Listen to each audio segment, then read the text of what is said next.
You're listening to the Confidence Within podcast. If you are a successful professional entrepreneur who is nonetheless struggling with the fear of public speaking, then you are in the right place. This podcast is all about igniting your inner confidence, learning to show up with genuine authority and brilliance, and becoming the best version of yourself. I'm your host, Victoria Lyazniansky, and welcome to my show. Hello, and welcome to another episode of the Confidence Within podcast. Today's show is going to be about knowing your audience. Let me tell you a story. Last November, I was traveling through Europe with my older son. He had just qualified for the United States traveling team in fencing for his age. And so he competed in Grenoble, France, and then we decided to fly to Finland to catch Northern Lights. And by the way, yes, we did see the Northern Lights. We were incredibly lucky, amazing. On the way back, we were flying to US from Helsinki, and we literally had a day in Helsinki, and I thought, how about we take a ferry to Estonia, which is literally only a couple of hours away by boat. I was born in the former Soviet Union, but I've never visited Tallinn. I've never been to Estonia. So I thought that would be so interesting to go and see it, even though it would only be just for a few hours, because we would need to take the ferry back that very same evening. So we literally had about 6 hours in Tallinn. And I thought, I want to make the most out of that time. I don't know Tallinn at all. Of course, I can do research, but it wouldn't be the same as going through the town with a guide. And so I booked us a 3-hour private walking tour. I figured we'll have a walking tour, we'll also stop in some places, maybe have some hot chocolate somewhere, try local pastries. Just really all I wanted was to soak in Tallinn and atmosphere and food.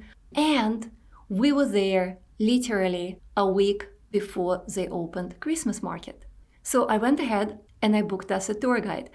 And I used this company that hires local people as tour guides, which I thought was a great idea because I would have loved walking through Tallinn with somebody who lives in that town, who loves it, and who will tell us all about it. And when we got off the ferry and we met our tour guide, I was very surprised that the first thing she told us was she was not Estonian. She wasn't even from Estonia. She only lived there for a few years. She was natively from Austria. And literally in the first 5 minutes as we were standing at the ferry terminal, she told us she absolutely doesn't like Estonia. She absolutely doesn't like Tallinn. And then she proudly announced that I am going to be your anti-guide. So if you were looking for a guide, that is not going to be me. I am not going to sell you on why Tallinn is great. What? My 16-year-old son and I were looking at each other and we're like, what's happening? Is she crazy? We're here so that we can fall in love with Tallinn. That was the whole purpose of this tour. But somehow the tour guide assumed, because I'm from the former Soviet Union, for whatever unknown reason, I wouldn't like Estonians. And that was her assumption that she basically created that whole tour around. It was crazy. And honestly, I really regretted getting this tour guide, even though she did give us a lot of history and she was very knowledgeable. She took us to all the wonderful places. The impression was already ruined. We actually cut the tour a little short, said goodbye to her, and then ventured on our own, and absolutely fell in love with this beautiful town. But in the back of my mind, I was thinking, she made one of the biggest mistakes a presenter can make, not knowing her audience.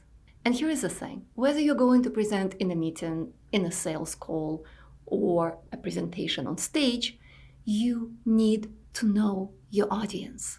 This is literally one of the most important things you can do.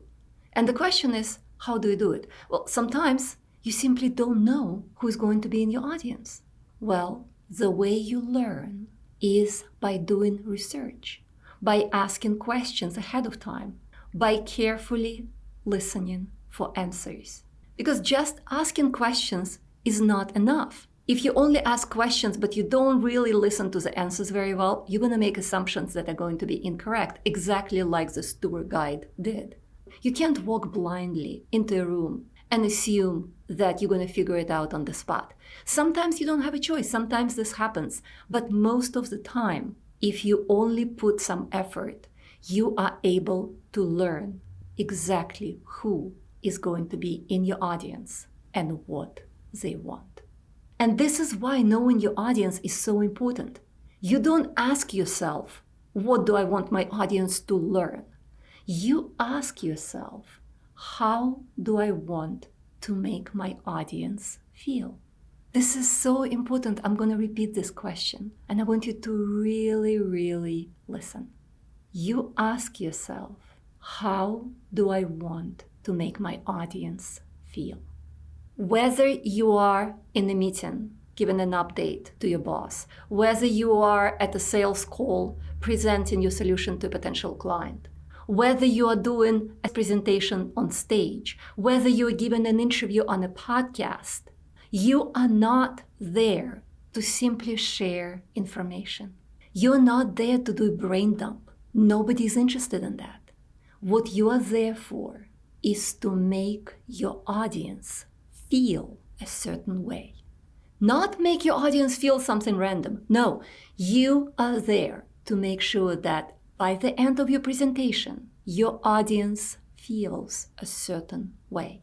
And if you put all of your effort into answering this one simple question, how do I want to make my audience feel? And then structure your presentation accordingly, you will be able to deliver a great presentation. Remember, it is not about making them learn something that you want them to learn. It's about making them feel something that you want them to feel. The key to becoming a confident, compelling, and captivating speaker is to learn how to ask this question. And again, I'm going to repeat it because I want you to really learn it. How do I want to make my audience feel? And then figuring out how to structure whatever you're presenting in a way that makes them feel that way. And if this resonates with you, then make sure to grab my free mini course, Conquer Your Fear of Public Speaking from Within. You can get it at www.conqueryourfearminicourse.com. You're going to learn so much in this mini course. First of all, you're going to learn what you might be doing right now that is completely wrong and not only doesn't serve you, but actually harms you. You're going to learn what you should stop doing right away and what you should start doing instead. I can't wait for you to dive into my mini course. Again, it's www.conqueryourfearminicourse.com. I hope you have a great week, and I'll talk to you next Wednesday. Bye for now.